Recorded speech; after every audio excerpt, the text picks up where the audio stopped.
Hello students, कैसे हैं आप सभी। स्वागत है आप सभी का मिनिमल एजुकेशन की इस लेटेस्ट वीडियो में। सो स्टूडेंट्स, आज हम डिस्कशन करेंगे एक्सरसाइज 8.1 क्वेश्चन नंबर 6, है ना। पिछली क्लास में हमने क्वेश्चन नंबर 5 तक अच्छे से डिस्कशन कर लिया था। अब हम मूव करेंगे क्वेश्चन नंबर 6 पर। सभी ध्यान देंगे। इधर क्वेश्चन कह रहा है if angle A and angle B are acute angles, है ना। इसने दो एंगल के बारे में बताया, एक तो एंगल ए और दूसरा एंगल बी के बारे में, है ना। एंगल ए और एंगल बी दोनों, है ना, एक्यूट एंगल है such that cos A equal है cos B के। क्वेश्चन में बोला है कि cos A किसके इक्वल होगा, cos B के। ये भी गिवन है। आपको ये प्रूव करना है, शो करना है कि एंगल A इक्वल हो जाएगा एंगल B के। देखिए ध्यान से, इसका सॉल्यूशन इधर करता हूं मैं। बहुत सिंपल क्वेश्चन है। क्वेश्चन क्या कह रहा है, पहले जो गिवन है वो मैं लिख देता हूं इसके अंदर, है ना। जो भी गिवन है, गिवन क्या है, cos A इक्वल है cos B के, है ना। एक तो ये गिवन है, दूसरा क्या गिवन है इसमें, दूसरा बोल रखा है angle A and angle B acute angles है। Angle A and angle B are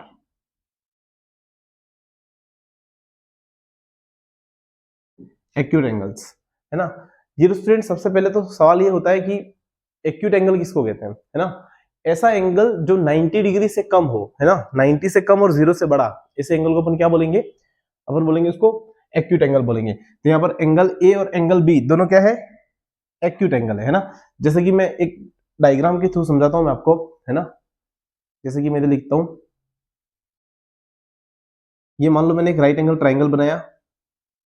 सभी ध्यान से समझना, ये एक मैंने राइट एंगल ट्राइंगल बना दिया है। इस ट्राइंगल के अंदर क्या मैं इसको ए या बी बोल सकता हूं, बताइए आप। क्या मैं इस जहां पर राइट एंगल बन रहा है, इस पॉइंट को क्या मैं ए या बी नाम दे सकता हूं क्या, बताइए। नहीं दे सकता, क्योंकि क्वेश्चन में स्पष्ट बोला है कि ए और बी एक्यूट एंगल है ना। तो 90 से छोटे होने चाहिए। ये तो 90 है, तो ये तो कभी ए और बी हो ही नहीं सकता। मतलब ये दोनों एंगल देखो, ये वाला भी ए है और ये है बी। ये इसको, ये दोनों देखो, ये दोनों एंगल है ना 90 डिग्री से कम है, मतलब एक्यूट एंगल है। मतलब इसको मैं ए बोल सकता हूँ, इसको मैं बी बोल सकता हूँ और इसको मैं बोल दूंगा सी बोल दूंगा, है ना। तो अभी ए बी और सी, है ना, तीन जो साइड है हमारे पास, ठीक है ना। मतलब तीन जो एंगल है, इसमें से सी जो है वो हमारा राइट एंगल है, ए और बी क्या हो गए, एक्यूट एंगल है, जैसा क्वेश्चन में गिवन है। इसलिए क्या बोला है क्वेश्चन में कि cos A इक्वल होगा cos B के। किसके इक्वल होगा, cos A किसके इक्वल हो जाएगा, cos B के। ये आपको गिवन है ना। अब देखो, cos A इक्वल है cos B के। मैं लिखता हूं cos A इक्वल है cos B के। ये क्वेश्चन में हमको गिवन है। अच्छा, cos थीटा का फॉर्मूला क्या होता है बताओ। cos थीटा का फॉर्मूला क्या होगा, B अपॉन H, है ना। इधर मैं लिखूंगा B अपॉन H, और यहां पर भी क्या आ जाएगा, cos थीटा ही है ये भी, तो B अपॉन H। लेकिन ध्यान रखना, दोनों में एंगल अलग अलग है। एक बार इसको देखो, cos A को देखो, मतलब इसको एंगल A यहां पर है ना, cos A बोला है, मतलब इसको एंगल मानोगे तो परपेंडिकुलर ये हो जाएगा और बेस ये हो जाएगा और हाइपोटेनस ये हो जाएगा। तो इन दिस केस बेस जो होगा वो क्या होगा, AC अपॉन AB हो जाएगा। क्या हो जाएगा, AC अपॉन AB हो जाएगा। मानते हो इस बात को आप, ठीक है। इक्वल किसके हो जाएगा ये, अब देखो बी के अकॉर्डिंग ये परपेंडिकुलर हो जाएगा, ये बेस हो जाएगा और ये क्या हो जाएगा, हाइपोटेनस हो जाएगा, है ना। तो इधर क्या हो जाएगा, B C upon A B हो जाएगा, B C upon A B हो जाएगा। क्या यहां तक आपको समझ में आया, कोई डाउट तो नहीं, बहुत सिंपल था, है ना।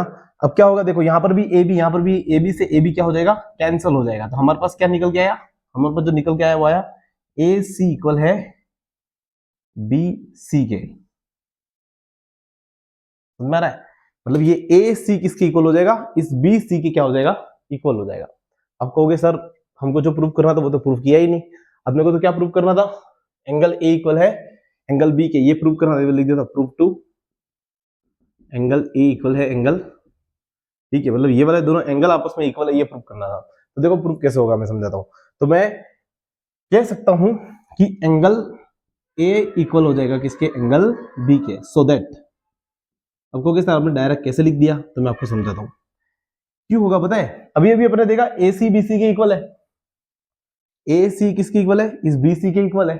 और एक ट्राइंगल का एक रूल होता है कि जब भी कोई दो साइड जो है वो आपस में अगर इक्वल है तो उनके ऑपोजिट एंगल भी आपस में क्या होते हैं, इक्वल होते हैं। वापस बोलता हूं, अगर किसी ट्राइंगल के अंदर दो साइड क्या है, इक्वल है, तो उनके जो ऑपोजिट एंगल होंगे वो भी आपस में क्या होंगे, इक्वल होंगे। जैसे कि मैं आपको समझाता हूं, ये दोनों साइड आपस में इक्वल है, तो इसके ऑपोजिट एंगल कौन सा है, ये वाला, ये जो है, और इसके ऑपोजिट एंगल ये वाला, मतलब ये दोनों एंगल भी आपस में क्या हो जाएंगे, इक्वल। ये ट्राइंगल का रूल कहता है ऐसा, है ना। अगर आपने नहीं सुना है तो कोई बात नहीं, मैं बता देता हूँ कि जब भी कोई दो साइड इक्वल होती है तो उनके ऑपोजिट एंगल भी आपस में क्या होते हैं, इक्वल होते हैं। मैं इधर लिख देता हूं, opposite angles are equal to their equal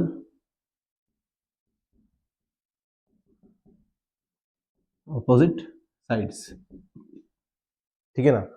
ये जो रूल है हमारा, इस रूल के अकॉर्डिंग मैं कह सकता हूं कि एंगल ए और एंगल बी भी आपस में क्या हो जाएंगे, इक्वल हो जाएंगे। बहुत इजी क्वेश्चन था, है ना। आई होप आपको समझ में आ गया होगा।